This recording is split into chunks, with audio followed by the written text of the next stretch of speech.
As far as an NBA offseason goes, this one is probably bound to see a lot of movement of some big players, especially with this how the second apron has come in. There's some people who are probably going to be moved by some top teams just because they don't want to be above the second apron too much. Um, but specifically, what I'm talking about here is star players in this video. So there's going to be 10 players who this is pretty much 10 star players who I think need to be traded by their teams this offseason. And now, need to be traded doesn't necessarily mean that it can happen. I just think these are players that need to go. And I'll start with some simple ones. So, first off, start with just Giannis, the one that everyone's talking about. Yeah, he has to be traded. I mean, the Giannis era in Milwaukee, it's over. They're not going to win another title with the roster they have, and they just don't have assets to build more around Giannis. And even if they traded some of their other players to try to pick up something, they just don't have enough. They're better off trading him and hitting that rebuild. They won their title. It's time to move on. Um, and honestly, I'll just skip and put one right in there is Damian Lillard, goes right in with Giannis. I think it's time for the Bucks to rebuild, and Dame doesn't really offer them much. So, especially coming off that torn Achilles, I mean, he doesn't have much trade value left. So, I mean, bare minimum, get rid of that contract and see what you can do with a new roster trying to rebuild a little bit. Another one everyone's talking about is obviously Kevin Durant. I wonder where he's going to go. Definitely won't be a team with at least two other superstar players, right, Kevin? Yeah. I mean, because he definitely hasn't done that the past, 3 or 4 times he's left the team. Um, yeah, I don't know. Kevin Durant, at this point, it's just he's going to get traded. I don't know who's going to trade for him. Someone will, and he is a good player. But, I mean, he's at the point where is he a player who's going to carry a team to a championship? I don't think so. Honestly, he's going to have to be on a good team at this point, but someone good is going to trade for him. So yeah. And then another kind of duo one that I'm going to throw in. I'll start with the first one, which is Paul George. And I know it's going to be tough for the Sixers to move that contract. And Paul George just had a really down season. So it's going to be really hard to move on from him. And I completely understand that. But he was not good last year. And if the Sixers want any chance of keeping this contending window open, I don't think it's going to happen with Paul George unless he makes a huge turnaround next season. Um, I don't know again what team is going to take a contract like that, but there's got to be someone who will. And the Sixers, it would almost be better just to free up a roster spot, see if you can get some young guys or something in there. And if the Sixers are lucky, which hopefully they are, they can get a top 5 pick and they can either get a replacement for Paul George or get a replacement for the next player I'm going to have, Joel Embiid. Yeah, honestly, I don't even really want to talk about Joel Embiid because he's such a disgraceful player to the NBA. I mean, I used to think this guy was like the savior. I used to love this guy. My God, has my opinion changed? I hate Joel Embiid. I mean, this guy, here's a guy who plays less than, 40 games in a season and gets paid like one of the top players in the league, talks like one of the top players in the league. And when all he does is flop and complain about calls when he does play. I mean, just get off the court. Just trade him. I don't even care what team gets him. I'm going to feel bad for whatever team does. And honestly, even if he goes to another team and all of a sudden stays healthy, I wouldn't even care. Just get out of Philly. My God, this guy's just terrible. So I don't want to talk about Joel Embiid anymore. This guy's terrible. Um, Next player I have is Zion. I mean, honestly, this just feels like kind of it has to happen. I feel like both sides would be happy here. The Pelicans, I think they know they're not going to get a full season out of Zion. I think Zion knows that, and change of scenery is probably gonna maybe it'll help him. reach a higher level. Um, yeah, I think this is one of those rare ones. Like I think some of the other ones, I don't think it's going to be very happy trades both ways. I think this one would be because the Pelicans just they need a new face to franchise because Zion obviously is not it, and Zion obviously wants a chance to be a for face to the franchise, but he's not going to get that in New Orleans. So I think both sides would be happy moving on from each other, and I think Zion could still get a good package. And I'm still a Zion fan. I'm still a supporter. I think he can be good.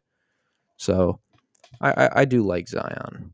I just wish he could stay healthy, but it's a different kind of stay healthy than Joel Embiid. Sometimes I think Joel Embiid sits out on purpose. Um, I'm starting to believe those rumors that Joel Embiid dodges Jokic. But no, Zion's a good player, and I think that his injury issues are not the same, and I think eventually he could maybe reach that MVP potential. Trey Young's another guy who I just feel like it has to happen. Both him and the Hawks kind of need to change his scenery as well. Um, I mean, hey, Trey Young's still a good player. He can still steal you a few games, but defensively, he's such a liability, and the Hawks just don't have enough to make up for that on defense. I mean, as good as people like Dyson Daniels have been, as good as Clint Capella has been in the past, it's just not enough for the Hawks. And I think he would do better. He would do much better elsewhere. I mean, him on a team like maybe the Rockets or hell, maybe even the Pistons. I don't know how he'd fit in too well with Cade, but I could see some fits around the league for Trey Young. And I think the Hawks would be happy moving on from him as well. As good as he's been in the past, they know they're not going to win a title with him. Um, Demonis Sabonis is another guy I think has to go. I like Sabonis, and I liked him I liked him and De'Aaron Fox, the pair they had. Obviously, Fox is gone. I just don't think he works as well with players like DeMar DeRozan or Zach LaVine. And it seems like he's starting to get fed up there a little bit too. Sabonis could be absolutely could be a championship center. He could be a center on a team to win a title. And I mean, hell, teams would trade for him. He gets rebounds. He can score at a decent rate. He can pass pretty well.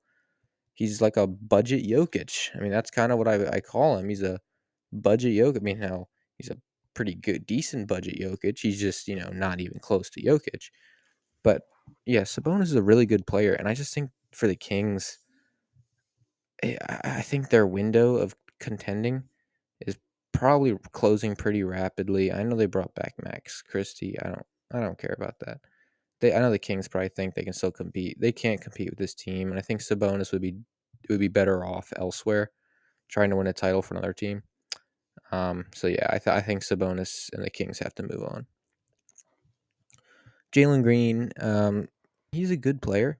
He is just too inconsistent, and I think that's what's going to cost him. I think that's why the Rockets are going to end up trading him for a superstar. And honestly, for Jalen Green, I think it would be better for him to go somewhere else where he can try to rebuild himself and not have all these expectations that he's had in Houston. Because obviously, some people expect him to be that superstar and to have that consistency. I think it'd be better for him to build kind of somewhere else. Honestly, Houston is kind of reaching a contending level. I think before he's fully ready to reach that level. So I think it would be good for both sides to move on as well. Notice that the last few trades here I think are better for both sides. Well, the first ones are just players who just need to get out and are probably teams are going to get fleeced, but still, um, like I said, Jalen Green's a good player, and we all know the talent's there. The consistency just isn't, and I think the Rockets would probably trade him away for one of the players I mentioned before, like KD, Giannis, Trey Young, something like that. So I like Jalen Green, but he's really just got to work on being consistent. I mean, you can't drop 35 on like 70% shooting one game and then score 10 on like 25% shooting the next. It's not how it works. And the last guy I have is Bam Adebayo. I like Bam. I really do. But for the Heat, it's time to rebuild. And Bam's your kind of your top asset, not named Tyler Hero, but they're not going to trade Tyler Hero. Bam Adebayo is getting older, and his value is probably the highest it's going to be. So it's time to trade him now. You can get a lot back from him, and then kind of move on with your rebuild. Because the Heat are in a phase where they're trying to still contend, but they're just not there, and it's not going to happen. So like I said, I like Bam Adebayo, and I mean, you know that a player like him would probably end up on the Lakers or something. But still, I think that he and the Heat have to move on. I think Bam for a chance to win another title, or well, to win a title elsewhere, because he's probably not going to get that close again with the Heat. And for the Heat, it's to get some assets and try to rebuild. But yeah, there's a lot of other players that I think will be traded. Not as many other stars, but I think those 10 guys for sure probably should get moved. And I don't know how many of them are going to get moved this offseason. I know there were reports saying that Giannis might not or Dame might not. I know Embiid probably won't. I don't see Zion really getting moved either. But there are still a lot of opportunities for some of these guys to move around. And yeah, I think it'll be interesting to see how it turns out. I just, all I can say is please, please let Joel Embiid get traded. You probably can't, you definitely can't see it, but I am praying right now for please trade Joel Embiid. Just rebuild around Maxey. I do not want this cancer on the team anymore.